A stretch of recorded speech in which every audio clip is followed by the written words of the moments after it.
There were mornings when I would wake up and I would think, okay, I'm gonna wake up a second time. This is just a nightmare. And it wasn't.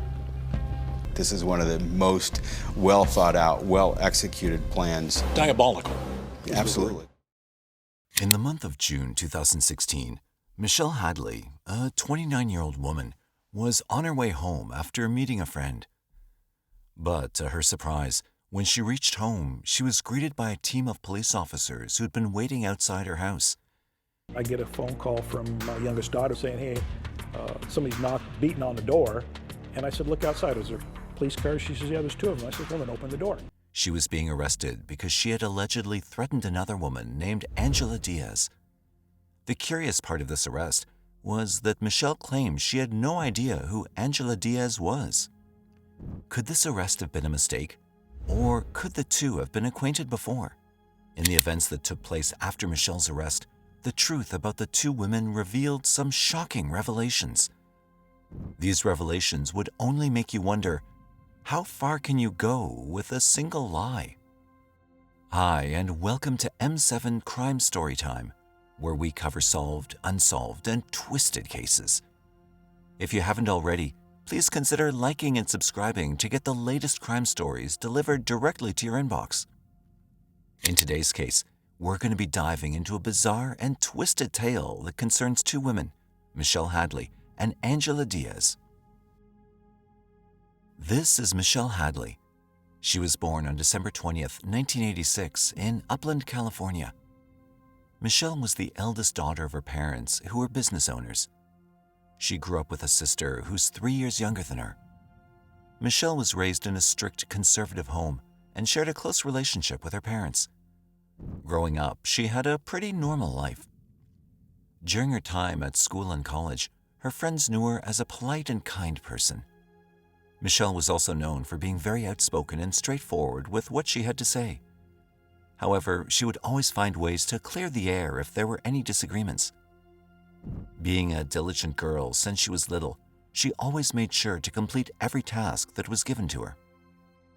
Throughout her high school days, she was in a relationship with just one person. Though we don't have information about his name or background, we do know that the two were together for a long time. In 2008, the two decided to get married.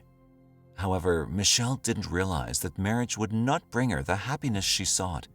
4 years into their marriage, things started to fall apart.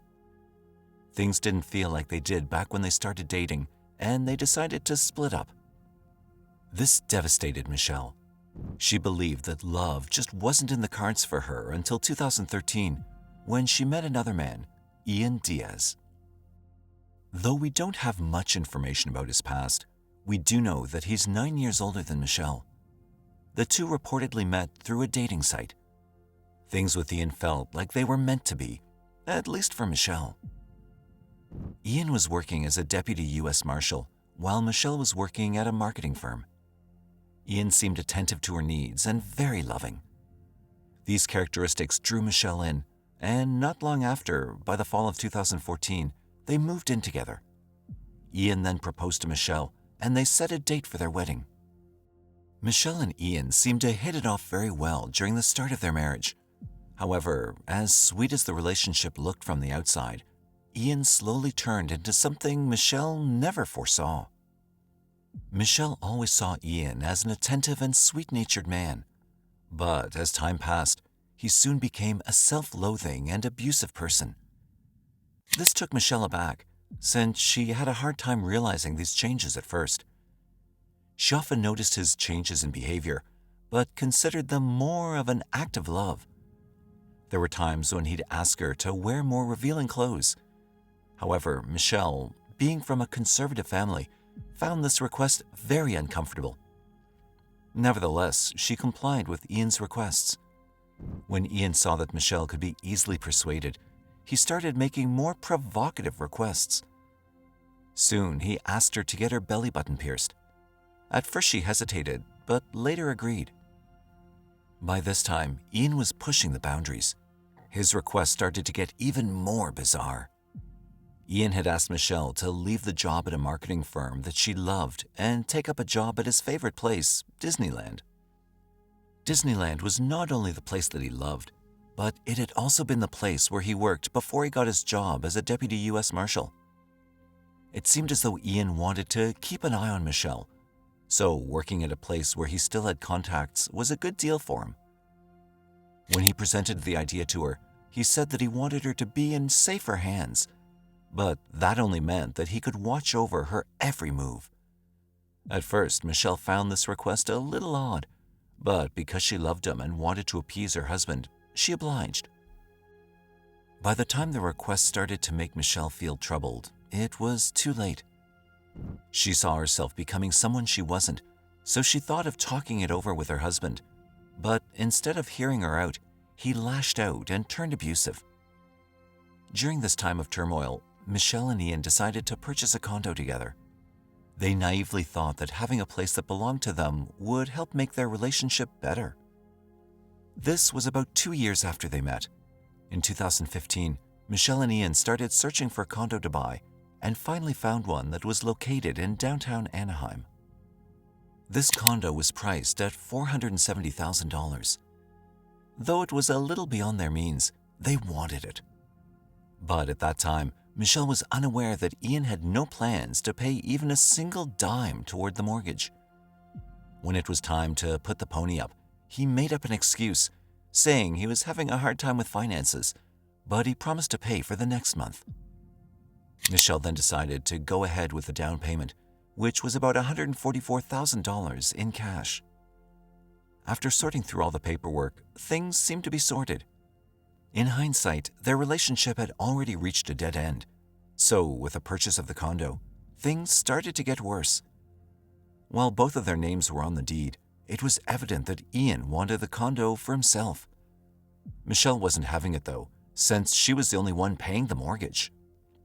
At one point, when the two of them were together in the car, they got into a fight that turned violent. Ian raised his hand to Michelle, causing her to sustain slight injuries. After this, Michelle wrote an email to her sister telling her everything that was happening. Sadly, however, she never sent it. By the end of the summer of 2015, almost 2 months after purchasing the condo, Michelle decided to leave the condo to stay with her parents. However, even though she'd left Ian with the condo, she was still paying the mortgage. In fact, Ian continued to skip the mortgage payments, and this infuriated Michelle. At this time, she'd left her high-paying job and was still working at Disneyland, which she hated. She was also earning less than what she was used to. Instead of giving in to her anger, she politely asked Ian about the condo mortgage payments. However, instead of replying, he simply ignored her emails, calls, and texts. This pushed Michelle over the line. She decided to confront him directly. Ian then stated that he never intended on paying the mortgage. Michelle was furious about this. Looking at the situation she was in, she didn't know what to do. She sent Ian a rather strongly worded email saying that things wouldn't look good for him if he continued with the behavior. This email made Ian furious, and he filed a restraining order against Michelle. However, he never got full support from the police since he was also at fault.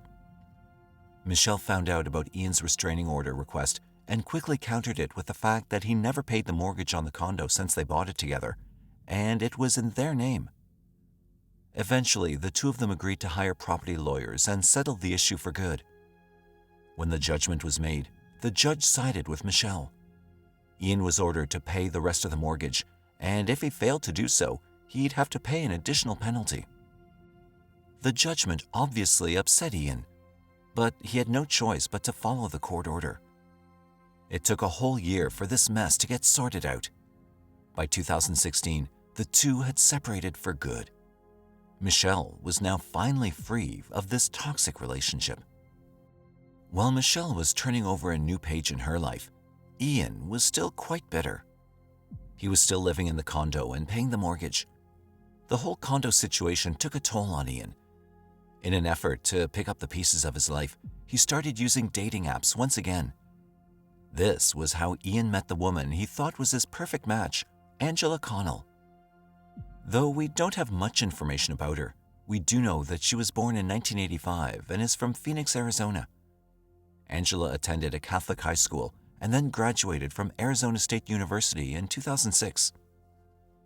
When Ian met Angela in January 2016, they both felt an instant spark. Within a month, Ian proposed, and soon Angela moved into Ian's condo. It seemed as if Angela and Ian were destined to be together. By May 2016, Angela announced that she was pregnant with twins. Ian was overjoyed to hear the news. Everything seemed to be falling into place for the soon-to-be parents, until an anonymous email started creating havoc. Angela received a threatening email that said, "You're not the right person for Ian." This message took Angela aback, and she considered that it might have been from her ex. Before Angela married Ian, she briefly dated a man named Jason Rayburn. However, their relationship did not end well. Naturally, she thought of him as soon as she received this anonymous message. But there was one thing that didn't seem right. When Angela broke it off with Jason, she made sure to cut off all contact with him. So it was impossible for him to know about her new relationship. It just wasn't adding up. Meanwhile, Ian and Angela continued to stay at the condo that was bought by Michelle. One day, Ian brought up the topic of the condo while he was talking to Angela, and then she finally realized that it might have been Michelle who sent that anonymous email. Soon, Angela began receiving more emails from 6 different accounts. All of them had the same message, but with different wording. Curious to find out who the sender of these emails might be, she replied to one of them and asked the identity of the sender. To her shock, she received a reply claiming the sender was Michelle Hadley. Angela told her to stop contacting her, but the emails didn't stop. The next few emails that she started to get made her feel threatened and worried for her life. After reading them, Angela didn't want to take a chance, but rushed to file a restraining order against Michelle. This happened on June 1st, 2016. In her statement, Angela mentioned that the emails she'd received from Michelle made her strongly feel fear and anxiety. She told the police officers that she was scared of leaving her home because of the threats that were in those emails that Michelle had sent. She also added that she was fearful of being attacked and killed if she stepped out of her home. After seeing the gravity of the situation, the court then immediately granted the restraining order against Michelle. It was during the month of June 2016, and Michelle seemed to have moved on from the toxicity of her previous relationship. Sometime during the month, she went out to meet a friend and was coming back home after, but when she only entered her driveway, she was met by a team of police officers. Michelle was dumbfounded, but without a struggle, she obliged with a restraining charge and was then taken in for questioning. During the interrogation, Michelle was asked if she knew Angela and also about the series of her email threats.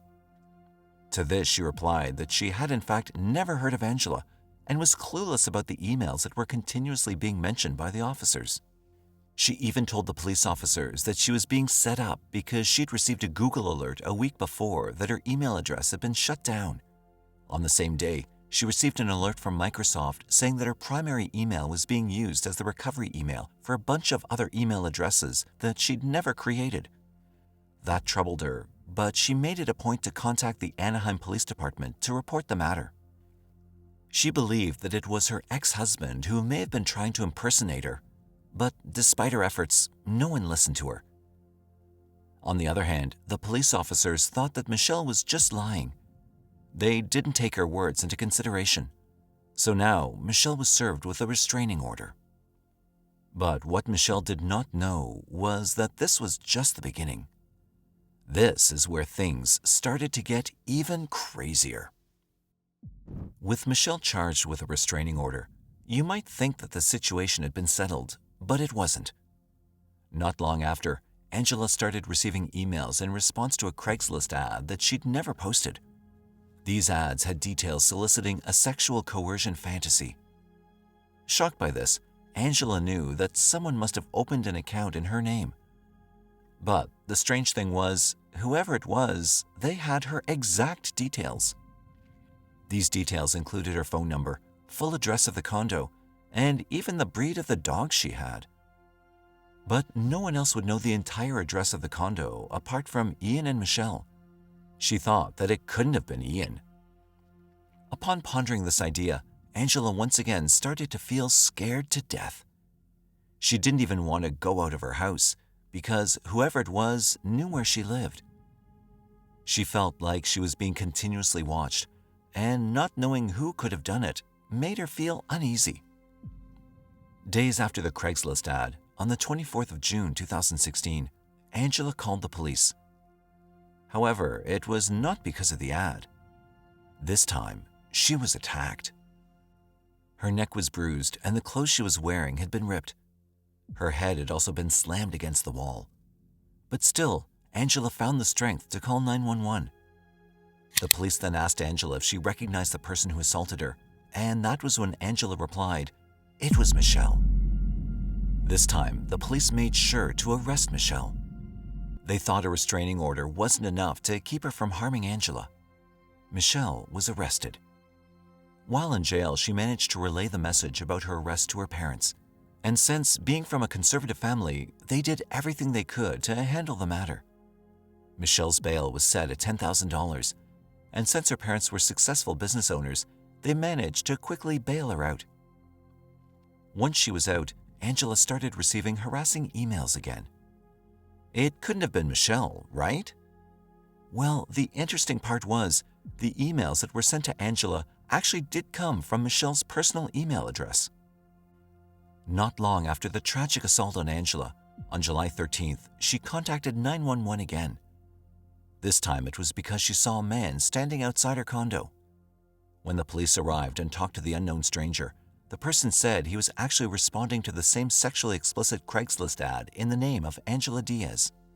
Curious to know who might have posted the ad, the police searched for the origin of the account. It led straight to Michelle once again. Could Michelle have actually lied about all of this to the police, or was it someone else who was using Michelle's name? The next day, on the 14th of July, police arrested Michelle once again, and this time, they set her bail at $1 million. Her parents couldn't afford to pay such a large amount. Michelle vehemently denied sending the emails or creating the Craigslist ads. Her parents believed Michelle because they knew she wasn't the type to send threats to anyone. Michelle's parents then decided to hire a lawyer because they thought that whomever was playing this game could keep getting their daughter arrested. While Michelle was jailed for the second time, the threats and emails aimed at Angela again ceased. 3 months passed and everything seemed peaceful for Angela. Meanwhile, Michelle's parents were trying their best to find out who the anonymous person was posing as Michelle. To get to the bottom of it, they needed to know who had access to her records. They pulled data, school records, hospital records, and more to find if there were any loopholes. This was where they found crucial evidence. Michelle was hospitalized in June, and the first emails were sent on the same day of her hospitalization. Michelle couldn't have sent those emails herself. This piece of information gave hope to Michelle's parents. Michelle's father also downloaded a ton of software to track the IP addresses of the emails that were being sent, since they were encrypted addresses. Then one day, Michelle's parents received a surprising phone call that said Michelle was getting bailed. Who would bail Michelle out for $1 million? It turned out that the person who bailed out Michelle was none other than Ian. On the 30th of September 2016, Ian went to the police officers and presented a $1 million bail for Michelle's release. Michelle and her family were in disbelief. As to how Ian obtained this amount of cash, that has not been explained. Why would he bail her out? Did he suddenly have regrets for treating her badly? Or was there something more to the story? After Michelle was bailed out, obviously Michelle and her family wanted the answers to these questions. Surprisingly, Ian then revealed the truth. Ian claimed that Angela had supposedly framed Michelle for sending those threatening emails. She'd been sending threatening emails to herself via proxy email addresses that she made using Michelle's name. Angela even went further by posting Craigslist ads, which were believed to have been made by Michelle. In those ads, the details she entered could only have been known by Ian and herself. Additionally, on the 24th of June 2016, when she was found in her garage all bruised up, it was actually Angela who inflicted the injuries on herself, and Ian had found the CCTV footage to prove it. Ian revealed that this wasn't the only thing Angela had lied about. She had, in fact, a history of making things up. Ian found out that Angela had been lying since the first day they met. She'd even lied about her pregnancy. Ian found evidence that Angela had allegedly bought a sonogram of twins off of Etsy for $7.50. She even bought a positive pregnancy test kit to back up her lie. But why would Angela want to ruin Michelle's life? Well, it all started back in 2015 when Ian and Angela met. During that time, Ian would often talk about Michelle and the condo incident. This was when Angela got curious about Michelle and started digging up her past. While doing so, Angela found that Michelle actually came from a good and wealthy background. This piece of information made Angela think of Michelle as a jackpot. Ian, on the other hand, who was married to Michelle, wanted his revenge for the whole condo situation. You see, the condo incident left a scar on Ian. He was furious about having to pay for the mortgage after Michelle's countersuit. So, the two of them then hatched a plan to bring Michelle down. Ian provided Angela with Michelle's email address, and the two of them plotted to frame Michelle and get her arrested. To conceal their evil plan, Angela and Ian created different email addresses to talk to each other. They then made 6 different accounts using VPNs in Michelle's name. Remember when Michelle spoke to the police officers about Google alerts regarding the email addresses she never created? Well, it was Angela all along. When Michelle got a restraining order, Angela wasn't happy because she wanted Michelle gone for good. That was when she devised a plan to take this to a whole new level. She created a fake profile on Craigslist and used Michelle's identity to make her first ad, in which she invited men over to her own house for a sexual coercion fantasy. However, the inconsistencies in the scenario that the two planned out made Ian confess all about his wife, thus framing her in the process. He was apparently unaware of how far she would take things. Now that everything was out in the open, the police obtained a search warrant for all of Angela's devices. Shockingly, when they went through Angela's things, they found that all of Ian's claims were, in fact, true. They found a total of 21 threatening emails, and most of them were actually sent from Angela and Ian's condo. When the police dug up the locations of the other emails that were supposedly sent to Angela, they found that some of them were also sent from Arizona. When they dove deeper, they realized during that time, Angela had actually traveled to Arizona to see her father. After these shocking discoveries, investigators began to look into Angela's background. This was when they found out that this wasn't the first time she committed such an act. Back in 2013, Angela had committed similar crimes when she was dating Jason Rayburn, a state trooper from California. During their relationship, Angela claimed that she was an attorney and had been diagnosed with cervical cancer. However, as time passed, things didn't seem to add up with regards to Angela's diagnosis and her work. This made Jason suspicious, and he started digging deeper. Shockingly, he soon discovered that Angela had faked both her cancer and her career. Obviously, this ended things with Jason. On January 6, 2019, nearly 3 years after the truth was made public, Angela was detained for her crimes. The Orange County District Attorney's Office made sure to clear Michelle's name, and 3 days later, Michelle's record of causing a threat to life and assault was finally cleared. The most traumatic experience of my life, and I'm glad it's finally over. Angela pleaded guilty to 10 felonies, including false imprisonment and perjury. She received a 5-year prison term. Michelle is still reminded of the wrongful conviction and the time when she was jailed. When she was arrested, she had to drop her MBA classes and she lost her job. So I think as far as my close circle, it's not going to be hard to rebuild my reputation, and I'm hoping that it just grows from there. But now, since being cleared of all charges, Michelle has slowly started to get back on her feet. She finally earned her MBA and landed a good job in field marketing for a cosmetics company. Michelle then moved to New York to live with her sister, and things had never been better. Ian, on the other hand, separated from Angela and later sold the condo for $500,000. But in 2021, Ian was charged with a number of offenses for allegedly planning and carrying out the crazy plot to frame Michelle. In addition to receiving a 5-year prison sentence, he was charged with 1 count each of perjury, cyberstalking, and conspiracy to commit cyberstalking. If only the investigators and police officers had looked into the whole situation a little more closely, maybe this wouldn't have gotten as far as it did. What do you think about this case? What could have possibly been going through Angela and Ian's minds when they hatched this plan? Do you feel that Michelle was fully vindicated in the end? Let us know your thoughts on this in the comment section below. Don't forget to like, share, and subscribe to our channel for more captivating true crime stories. Thank you for watching.